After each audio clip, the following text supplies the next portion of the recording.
Tobacco has a long history of use beginning before the time of Christ. Tobacco had a long use in the Americas by indigenous people as medicine and as a spiritual drug.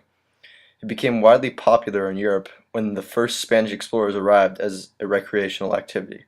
Tobacco became the fueling factor that drove much colonization in the Americas.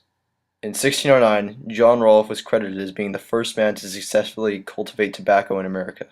Tobacco was so valuable as a cash crop that it was even used as a currency among colonists. Tobacco was one of the largest cash crops for the middle colonies. Tobacco used continued and grew in the 1800s in America. People would either chew tobacco, smoke it in a pipe, or roll their own cigars and cigarettes. During this time, people only smoked the equivalent of what would be 40 cigarettes per year. The excise tax on tobacco sale on use accounted for one-third of the money collected by the IRS during the 19th century. Smoking of tobacco was common among many Americans, but it drastically increased following the creation of the cigarette and industrialization of tobacco production. As industrialization of America grew, cigarette companies began to market to all people of society, even women. Their aggressive advertising campaigns allowed cigarettes to become symbols of bravery, high society, and intellect. Soon, cigarettes became an important aspect of the American ideal. By 1944, cigarette production was up 300 billion per year, with most of those cigarettes going to that servicemen in World War II.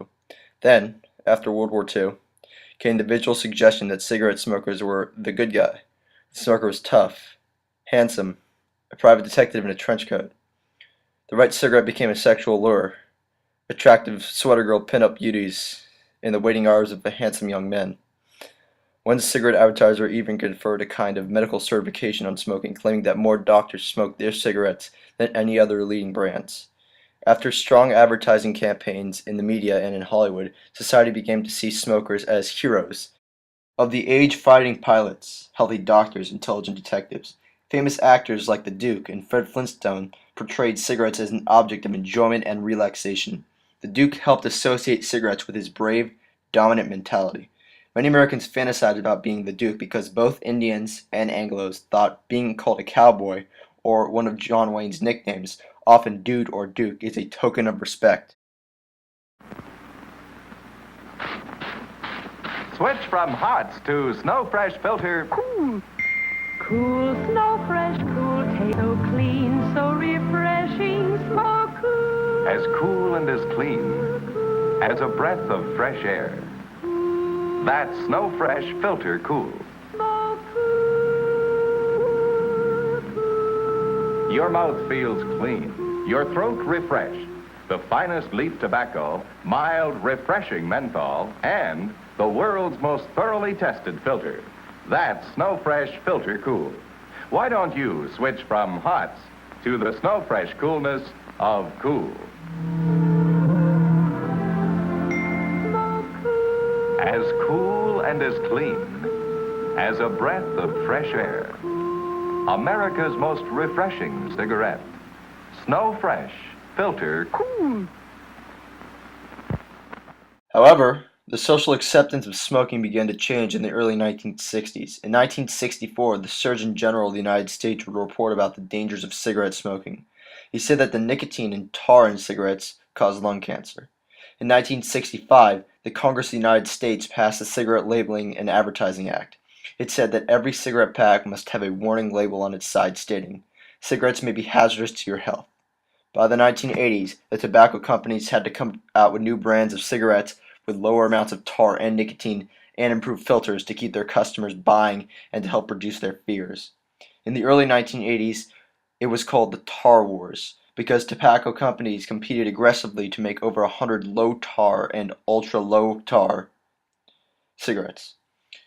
Each company made and sold many different brands of cigarettes. In 1984, Congress passed another law called the Comprehensive Smoking Education Act. It said that the cigarette companies every 3 months had to change the warning labels on cigarette packs. It created 4 different labels for the companies to rotate. These acts showed the Americans shift in the mindset of smoking and from an encouraged practice to a dirty habit. In 1971, all commercials for smoking of tobacco was banned, and in 1986, the ban on commercials for smokeless tobacco was enacted. They replaced these billboards of tobacco ads with slogans such as, "I miss my lung, Bob." As of April 1st, 2012, according to the American Non-Smokers' Rights Foundation, 79.8% of the United States population lives under a ban on smoking in workplaces and restaurants or bars, by either a state, a commonwealth, or a local law, though only 48.2% live under a ban covering all workplaces, all restaurants, and all bars. A smoking ban, either state or local, has been enacted covering all bars and restaurants in each of the 60 most populated cities in the United States. In April of 2012, the Center for Disease Control launched its $54 million anti-smoking campaign featuring former smokies giving their take on what tobacco smoking has done to their health. It began with my big toe. That was my first amputation that I had. Berger's disease, it's a vascular disease brought on by smoking. My fingers started to go piece by piece. First it was my left leg. After my left leg, it was my right leg.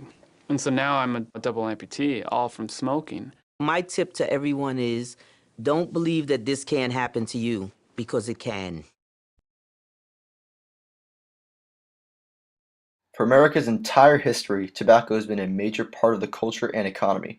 However, during the 1960s, popular American culture shifted from one that advocated tobacco use to one that discouraged it due to the increased knowledge in science and medicine and evidence of its adverse effects on human health.